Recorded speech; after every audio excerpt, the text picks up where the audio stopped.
الشيطان الرجيم بسم الله الرحمن الرحيم منها خلقناكم ومنها نعيدكم ومنها نخرجكم تارة أخرى صدق الله العظيم وقال النبي صلى الله عليه وسلم أول ما يحاسب به العبد يوم القيامة الصلاة إلى آخر الحديث أو كما قال عليه الصلاة والسلام. அன்புக்குரிய இஸ்லாமிய உறவுகளே, அன்பு சகோதரர்களே, இவ்வளவு நேரமும் இந்த ஜனாசாவுடைய முழு கடமைகளையும் பங்கு பற்றி பூரணமான முறையில் கலந்து கொண்டு அத்தனை பேருக்கும் அல்லாஹ் பரிபூர்ணமான கூலி ரசீதாக்குவாங்க.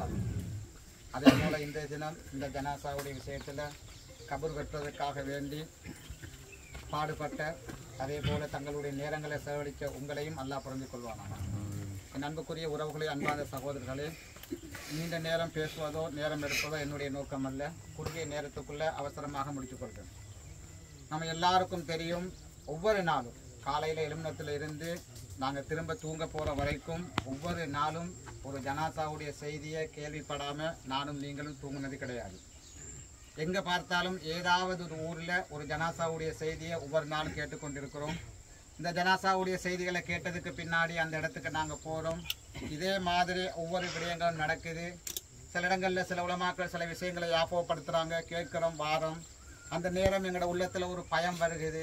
திரும்ப பின்னால் வந்ததுக்கு பின்னால் ஒரு சில நாட்கள் நாங்கள் அந்த பயத்தால் தொழுகிறோம். எங்களுக்கு தக்குவா கூடுது. 5 நேரம் பள்ளிக்கு போகிறோம். சுபகளை வாங்க சொல்கிறதுக்கு பின்னாடி எழும்பாதவங்கள் எல்லாம் தஹஜ்ஜுடைய நேரத்தில் பள்ளிக்கு போகக்கூடிய ஒரு நிலைமையை நம்ம பார்க்குறோம். அன்பார்ந்த உறவுகளை, அன்புக்குரிய சகோதரே, இதை அல்லாஹ் ஒருபோது விரும்புறது கிடையாது. எந்த நேரத்தில் எப்போது எங்களுக்கு தொழுகை கடமையாக்கப்பட்டதோ, கடைசி ரூஹ் இந்த உலகத்தை விட்டு பிரிகிற வரைக்கும் ஒவ்வொரு மூமின் மீதும் அல்லாஹ் கடமையாக்கி இந்த தொழுகையை எடுத்துக்கொள்ளணும் என்பதுதான் அல்லாஹ் எதிர்பார்க்கக்கூடிய விஷயமாக இருக்குது. அன்பார்ந்த உறவுகளை, அன்புக்குரிய சகோதரர்களே, மௌத்துடைய நேரம் காலம் அல்லாஹ் யாருக்கும் அறிவித்தது கிடையாது. இந்த சகோதரர் நேற்றைய தினம் காலையில் பேசினாரு. நம்ம எத்தனையோ பேர் சந்தித்தோம், பேசினோம், கதைச்சோம். அவரோட கையால் அவர் வடை போட்டு தந்தாரு, சாப்பிட்டோம். அவரோட கையால் அதாவது எத்தனையோ விஷயங்களை நாங்கள் பரிமாறிக்கொண்டோம். இன்றைய தினம் அவரை கபூரில் வச்சுக்கொண்டு நானும் நீங்களும் இந்த இடத்துல உட்கார்ந்து கொண்டிருக்கிறோம். அன்பான உறவுடைய சகோதரர்களே, இதே மாதிரி தான் என்னுடைய உங்களுடைய நிலைமையும் நாளைய தினம் மாறலாம், அல்லது அடுத்த நிமிடம் மாறலாம். நீங்க பார்த்திருப்பீங்க, ஒரு 2 நாளைக்கு முன்ன மலேசியால முன்னால தாய்க்காரி உட்கார்ந்து கொண்டிருக்கிறாங்க. அவருடைய கணவர் பக்கத்துல 3 பிள்ளைகளும் சுத்தி பெஞ்சில் உட்கார்ந்து கொண்டிருக்கிறாங்க. ஆர்டர் பண்றாங்க. சாப்பாடு மேசைக்கு வந்துட்டு அந்த சாப்பாடை சாப்பிட்றதுக்கு முன்னால அல்லாஹ் பறிச்சு கொண்டான். மேசைக்கு சாப்பாடு வந்தது. அந்த கதிரையே சாப்பிட்றதுக்கு அவனை செய்யறாரு. கொஞ்சம் முன்னுக்கு போயிட்டு அப்படி உட்காரும் பொழுது அப்படியே அந்த சாப்பாட்டுக்கு மேலேயே முகத்தை குத்துறாரு. அல்ஹம்துலில்லாஹ், அல்லாஹ்வுடைய அழைப்பு வந்துட்டு. அன்பார்ந்த உறவுகளே, சகோதரர்களே, இதே மாதிரி தான் எந்த வயசுல, எந்த நிலைமையில, எந்த சந்தர்ப்பத்தில் அல்லாஹ் என்னையும் உங்களை அழைக்க இருக்கிறானோ அது எனக்கும் உங்களுக்கும் தெரியாது. நம்ம எல்லாம் நடத்தி கொண்டிருக்கிற போட்ட உளுந்த வெட்டணும், போட்ட வெள்ளாமையை வெட்டணும், இதே போல செஞ்ச பயிர் பச்சையில விளையணும், என்ற கடன் கழியணும், என்ற நிலைமை சீராகணும் என்று சொல்லி நானும் நீங்க நடத்தி கொண்டிருக்கிறோம். இதை பார்க்கறதுக்கு நேரம் கிடைக்குமா, காலம் தருவானா என்பது அல்லாஹ்வுக்கு மட்டும்தான் வெளிச்சமாக இருக்குது. ஆனா இந்த உண்மையை நாங்க தெரியாம இந்த நிமிடம் வரைக்கும் அல்லாஹ்வுக்கு மாற்றமானவர்களாக வாழ்ந்து கொண்டிருக்கிறோம். அன்பார்ந்த உறவுகளே, அன்புக்குரிய சகோதரர்களே, இந்த உலகத்துல முழு சொத்தையும், இந்த உலகத்தில் இருக்கக்கூடிய அத்தனையும் ஒரு தராசிலையும், அதே போல இந்த லா இலாஹ இல்லல்லாஹ் முஹம்மது ரசூலுல்லாஹ் என்று சொல்லக்கூடிய இந்த கலிமாவை ஒரு தராசிலையும் வச்சால், இந்த கலிமாவுடைய தராசு தான் ஆக பெருசு. அதுதான் பாரத்தால கணத்தால கூடுது என்று தெரிந்திருந்தும் கூட அதே நாவின் மூலமாக அல்லாஹ்வை திக்ர் செய்ய மறந்த கூட்டத்தில் நாம் இருக்கிறோம். அந்த நாவின் மூலமாக பாவத்தை செஞ்சு கொண்டிருக்கிறோம். உலகத்திலே ஆக பெருசு ஒன்று உலகத்துல களிமா சொன்ன நானும் நீங்களும் அதே அந்த நாக்கின் மூலமாக ஹராத்தை செஞ்சு கொண்டிருக்கிறோம். அதே அந்த நாவின் மூலமாக பாவத்தை பேசிக் கொண்டிருக்கிறோம். அதே அந்த நாவின் மூலமாக புறம் பேசிக் கொண்டிருக்கிறோம். அதே அந்த நாவின் மூலமாக ஐசையும் கஞ்சாவையும் அடிச்சு முகத்துல அல்லாஹ் தந்த பிரகாசத்தையே இல்லாமலாக்கி கொண்டிருக்கிறோம். அன்பார்ந்த உறவுகளை, அன்புக்குரிய சகோதரர்களே, இந்த நிலைமையில அல்லாஹ் ஒன்ன சந்திச்சால், இந்த நிலைமையில உனக்கு மௌத்து வந்துட்டா, இந்த நிலைமையில அல்லாஹ் ஒன்ன அழைச்சால் உன்னோட நிலைமை என்ன என்பதை பற்றி நான் நீங்கள் சிந்திக்க வேண்டும்.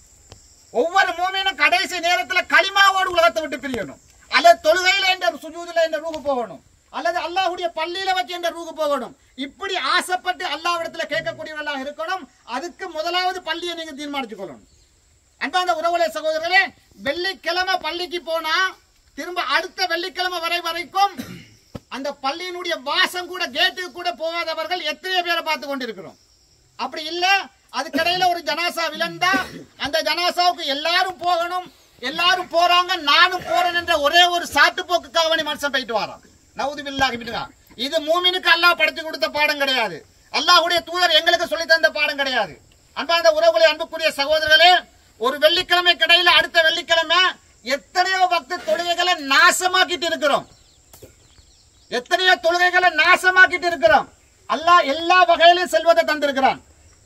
ஏனைய மதங்களை விட அல்லாஹ் எல்லாத்திலையும் முஸ்லீம் கலிமா சொன்ன என்ற வகையில அல்லாஹ் என்னையும் உங்களையும் கண்ணியப்படுத்தி வைத்திருக்கிறான். ஆனா அல்ஹம்துலில்லாஹ் அப்படி கண்ணியப்படுத்தின அல்லாஹ்வுக்கும் அவனுடைய தூதருடைய வாழ்க்கைக்கு முற்று முழுதாக இந்த உலகத்துல மாற்றம் செய்யக்கூடிய ஒரு சமுதாயம் இருக்கும் என்று சொன்னா அது நானும் நீங்கள் தான். இன்றைக்கு அந்நிய மதத்துல உள்ளவங்க மார்க்கத்தை படிச்சு இஸ்லாத்தை ஏற்றுக்கொள்றாங்க. கண்ணியமான மார்க்கம் இதுதான் என்று சொல்லி மார்க்கத்தை படிச்சு கொண்டே வராங்க. தேடி அலைஞ்சு இஸ்லாத்துக்குள்ள வராங்க. ஆனா கியாமத்து நாள் வரைக்கும் ஏண்ட உங்களோட அகலாக்க பார்த்து ஒரு காபீர் இஸ்லாத்துக்குள்ள வர மாட்டான். நாங்க வெறுமனே மூமின்களாக மட்டும்தான் வாழ்ந்துட்டு இருக்கிறோம். அந்த பெயர் மட்டும்தான் எங்கிட்ட இருக்குது. அன்பார்ந்த உறவுகளே, அன்புக்குரிய சகோதரர்களே, இந்த ரூபத்தோட இந்த வாழ்க்கையில நம்ம வாழ்ந்துட்டு அல்லாஹ்வை சந்திச்சோம் சொன்னா இதை விட சந்திக்காமல் இருப்பது சிறந்தது. அல்லாஹ் நம்ம அனைவரையும் பாதுகாக்கணும். நான் நேரங்காலம் எடுத்துக்கொள்ள இல்ல. வரக்கூடிய காலகட்டம் மிக நெருக்கமா இருக்குது. எங்க பார்த்தாலும் ஜனாசா, எங்க பார்த்தாலும் இன்னா லில்லாஹி வ இன்னா இலைஹி ராஜிஊன். அன்பார்ந்த உறவுகளே சகோதரர்களே, ஏண்ட உங்களோட ஜனாசா அல்லாஹ் பொருந்திக் கொள்ளக்கூடிய நிலைமையில உலகத்தை விட்டு போகணும். நாளைக்கு இந்த ஜனாசாவுக்கும் இத்தனை சகோதரர் வந்த போல இதை விட பல மடங்கு ஏண்ட ஜனாசாவுக்கு வாரத்துக்கு உலகத்தில் நம்ம சம்பாதிக்கணும். நன்மையான காரியங்களை அதிகமாக செய்யணும். இந்த சகோதரர் எந்த விஷயமாக இருந்தாலும் பள்ளியில அறிவித்தா நான் இவ்வளவு தாரண்டு இருக்கிற தலைவன் மாற்றம் அதாவது மறைமுகமாக சொல்லிட்டு போய்த்துருவாரு. உண்மையிலே நல்ல அகலாக், யாரை கண்டாலும் அன்பா பேசக்கூடியவர், யாரை கண்டாலும் அழகான முறையில் பேச கொண்டுவார். மௌலிமார்களை கண்டா மௌலிமார் தான், டீச்சர்ஸ்மாரை கண்டா டீச்சர்ஸ்மார் தான், ஹாஜியார்மாரை கண்டா ஹாஜியார், அந்த வார்த்தையோட பேசக்கூடியவர். நானும் நீங்களும் நேற்றைய தினம் வரைக்கும் ஒரு கடுகு பிரமாணம் நினைச்சு பார்த்திருக்க மாட்டோம் இவருக்கு மவுத்து வரும் என்ற செய்தி. ஆனால் ஏற்றுக்கொள்ள மனம் ஏற்றுக்கொள்ளாவிட்டாலும் மனம் அதை ஏற்றுக்கொள்ள கஷ்டப்பட்டாலும் கூட அல்லாஹ்வுடைய அந்த விதி என்ற வகையில அது அல்லாஹ்வுடைய கட்டளை என்ற வகையில நாம் ஏற்றுக்கொண்டுதான் ஆக வேண்டும். எனவே என் அன்பார்ந்த உறவுகளே, அன்புக்குரிய சகோதரர்களே, அல்லாஹ்வுக்காக வேண்டி நமக்கு தந்திருக்கக்கூடிய கால நேரங்களை பெற்றோர்கள் பிள்ளையின் மீது கவனம் செலுத்துங்க. தாய்மார்கள் மீது கணவன்மார்கள் கவனம் செலுத்துங்க. உங்களுக்கு அல்லாஹ் தந்திருக்கக்கூடிய நியமத்துக்களை ஆகப்பெரிய சொத்து குழந்தை பாக்கியத்தை அல்லாஹ் தந்திருக்கிறான். நல்ல குழந்தைகளாக உருவாக்க பாருங்க. நீங்க மௌத்தா போனா உங்களுக்கு தொழிக்கக்கூடிய பிள்ளைகளை உருவாக்கிட்டு போங்க. நாளைக்கு உங்களுக்கு பின்னால வாப்பா போல நல்ல அகலாக்குள்ள பிள்ளைகள், நல்ல பண்பாடான பிள்ளைகள், சமுதாயம் பேசக்கூடிய அளவுக்கு நல்ல பிள்ளைகளை உருவாக்கிட்டு போங்க. மாற்றமாக போனோம் என்று சொன்னால் இந்த உலகத்துல ஏனோ தானோ என்று கஞ்சாவோடையும் அசினோடையும் அபினோடையும் இப்படியான மோசமான ஐசோடையும் வாழ்ந்துட்டு போயிட்டோம் என்று சொன்னால் அன்பார்ந்த உறவுகளே சகோதரர்களே, இந்த உலகத்தினுடைய வாழ்க்கையும் உங்களுக்கு நஷ்டம் தான். அதாவது இந்த கபருடைய வாழ்க்கையும் நஷ்டம் தான். அல்லாஹ்விடத்திலும் உங்களுக்கு நஷ்டமான ஒரு வாழ்க்கை தான் போய் சேரும். அதனால அன்பார்ந்தவர்களே, இப்ப நீங்க யோசிச்சு பாருங்க, இப்ப நீங்க சிந்தனை செய்து பாருங்க. இந்த இடத்துல நம்ம எத்தனை பேர் இன்றைக்கு சுபகுடைய தொழுகையை தொழுதவங்க எத்தனை பேர் நிக்கிறோம்? இமா ஜமாத்தோட தொழுதாட்டியாலும் சுணங்கியாவது இந்த தொழுகையை தொழுத சகோதரர்கள் எத்தனை பேர் நிக்கிறோம்? அல்லது இந்த மாசத்துல இந்த மாசம் புல்லாக நான் எத்தனை சுபகளை தொழுதிருக்கிறேன்? இந்த மாசம் புல்லாக நான் எத்தனை ஜுமாவுக்கு நேரத்துக்கு போயிட்டு ஒரு ஒட்டகத்தினுடைய நன்மையை நான் அடைஞ்சிருக்கிறேன். சுபஹானல்லாஹ். அன்பார்ந்த உறவுகளே சகோதரர்களே, இப்படியான ஒரு வாழ்க்கை எங்களுக்கு அல்லாஹ் நெருக்கமான முறையில தந்தும் கூட, இறக்கப்பட்டு தந்தும் கூட இன்றைக்கு அல்லாஹ்வை மறந்து துனியாவுடைய வாழ்க்கையில மூடி கிடக்கிறோம். எங்களுக்கு 1000 ரூபாய் சல்லியுடைய பெருமதி விளங்குது, ஆனா 2 ரக்காத் தொழுகையினுடைய பெருமதி விளங்க மாட்டேங்குது. சுருக்கமா சொல்லி முடித்துக் கொள்றேன். சுபஹ் தொழுகைக்கு முன்னால 2 ரக்காத் சுன்னத் தொழுதா இந்த உலகத்துடைய வஸ்துக்கள் அத்தனை கிடைப்பதை விட சிறந்தது. ஆனா அந்த சுபஹுடைய சுன்னத்துக்கு அந்த ஒரு கூலி அல்லாஹ் வச்சிருக்கிறான்னு சொன்னால் என் அன்பார்ந்த உறவுகளே சகோதரர்களே, பர்லுடைய தொழுகைக்கு அல்லாஹ் என்ன சொல்லி இருக்கிறான்? அன்றைய நாள் புள்ள அல்லாஹ் ஒன்ன பொறுப்படுத்திக் கொள்றான். யாராலையும் எதாலும் ஒன்றும் செய்ய முடியாது.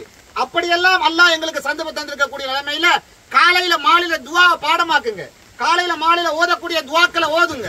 ஆயத்துல் குர்சி 5 நேர தொழுகைக்கு பின்னால ஓதுங்க. மௌத்தாகுனா சொர்க்கம். இஸ்திக்பார் அதாவது இஸ்திக்பாரை பாடமாக்கிக் கொள்ளுங்க. நீங்க மௌத்தானால் அடுத்த நிமிஷம் அல்லாஹ் உங்களை சொர்க்கத்தை ஹயாத்தாக்கி வச்சிருக்கார். இந்த வாழ்க்கையை அல்லாஹ் சிறப்பான வாழ்க்கையாக வச்சிருக்கான். எனவே அன்பார்ந்த உறவுகளே, அன்புக்குரிய சகோதரர்களே, நேரம் அதாவது மிக வேகமாக போய் கொண்டிருக்கிறது.